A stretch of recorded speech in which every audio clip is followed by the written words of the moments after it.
Assalamualaikum warahmatullahi wabarakatuh. Salam sejahtera bagi kita sekalian. Adapun latar belakang dilakukannya penelitian yang berjudul Analisis Karakteristik, Dinamika, dan Mekanisme Pergerakan dari Sistem Sesar Opak dengan menggunakan data kegempaan dari tahun 2006 sampai 2021 adalah sebagai berikut. Indonesia berada pada pertemuan 3 lempeng aktif dunia. Interaksi dari lempeng aktif tersebut tentunya mempengaruhi struktur geologi yang ada di daratan seperti pada sesar aktif. Sebanyak 295 sesar aktif telah berhasil dipetakan oleh Pusat Gempa Nasional di tahun 2017 dan 37 diantaranya berada di Pulau Jawa.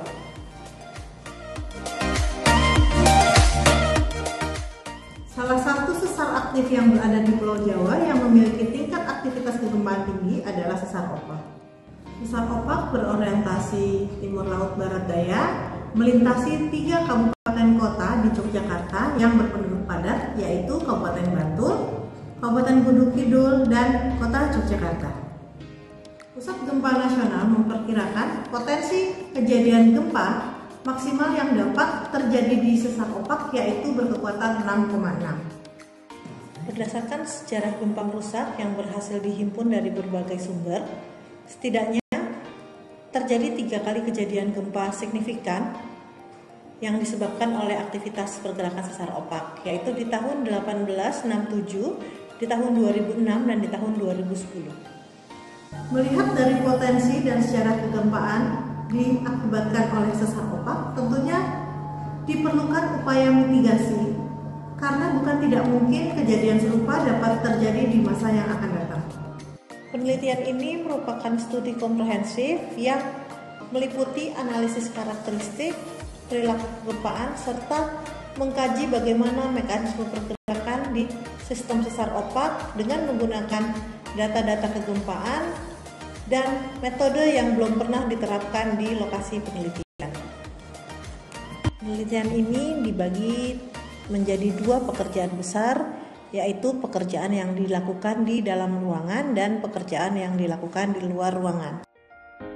Di dalam ruangan dilakukan pemetaan lineamen serta pengumpulan data katalog kegempaan, baik itu untuk gempa-gempa di tahun 2006 maupun gempa-gempa di tahun 2009 sampai dengan 2021. Di luar ruangan dilakukan pemetaan geologi kuarter yang bertujuan mencari gejala geologi yang terjadi pada masa kuarter, serta melihat bagaimana geomorfologi di lokasi penelitian. Pengukuran geofisika juga dilakukan di lokasi penelitian dengan menggunakan metode ambient noise tomografi.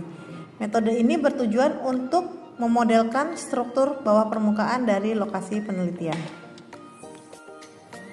Gambaran karakteristik dari sesar Opak diperoleh berdasarkan analisis geologi dan analisis pola sebaran gempa serta pemodelan ambient noise tomografi.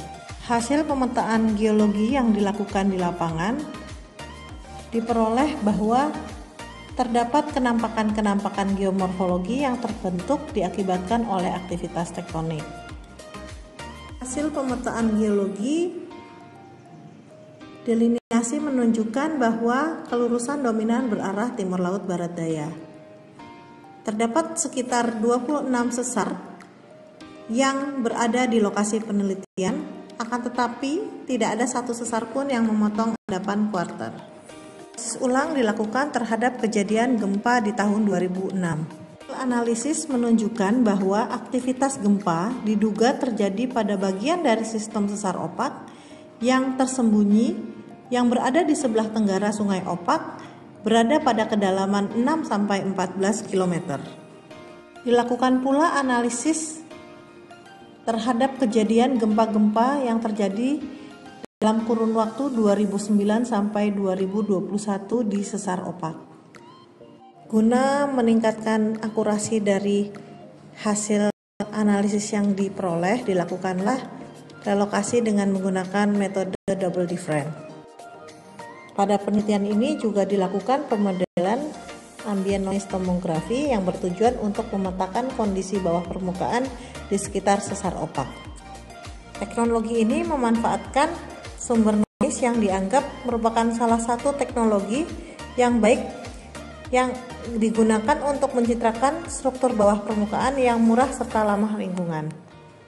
Hasil pemodelan ambient noise tomografi menunjukkan bahwa nilai variasi kecepatan gelombang geser pada kedalaman dangkal memiliki kesesuaian dengan batuan utama penyusun formasi. Selain itu, sebaran hipocenter gempa-gempa umumnya berada pada zona kontras kecepatan. Hasil pemodelan ambient noise tomografi akan memperoleh tomogram yang menunjukkan variasi kecepatan gelombang geser dalam skala warna, di mana warna biru menunjukkan nilai kecepatan tinggi yang berasosiasi dengan batuan keras, dan begitu juga sebaliknya, semakin merah menunjukkan nilai kecepatan rendah yang berasosiasi dengan batuan lunak. Gambaran dinamika kegempaan di sesar opak diperoleh berdasarkan analisis seismisitas dari tahun 2009 sampai dengan 2021. Hasil analisis menunjukkan bahwa dinamika kegempaan pada sistem sesar opak sampai dengan tahun 2021 diakibatkan oleh trigger dari gempa utama di tahun 2006. Pelepasan stres akibat gempa 2006 memberikan tambahan tekanan sehingga terjadi pelepasan momen dalam bentuk gempa-gempa mikro. Fakta ini didukung dengan rendahnya nilai B. Nilai B yang rendah menunjukkan bahwa tingkat stres tinggi terjadi di sekitar sesar opak. Selain itu, sesar opak diduga masih menyimpan potensi energi yang sewaktu-waktu dapat keluar dalam bentuk gempa bumi besar. Hal ini berdasarkan pada akumulasi pelepasan energi yang dikeluarkan sejak tahun 2009 sampai dengan 2021, belumlah signifikan jika dibandingkan dengan pelepasan energi yang terjadi di tahun 2006.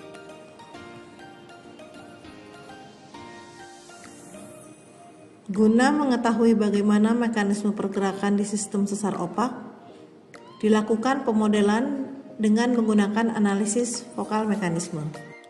Sesar dapat dikatakan berada dalam satu sistem apabila memiliki kesamaan kinematik dan menunjukkan arah yang sama. Berdasarkan pemodelan di lapangan, mekanisme gempa yang terjadi pada lokasi penelitian sampai dengan tahun 2021 adalah kompleks, terdiri dari dua sistem sesar, di mana sistem sesar pertama didominasi oleh sesar oblik mengiri dengan komponen naik berarah timur laut barat daya dengan kemiringan ke arah tenggara. Sedangkan mekanisme kedua berada di bagian timur yang memiliki mekanisme pergerakan dominan normal slip dengan kemiringan yang lebih tegak.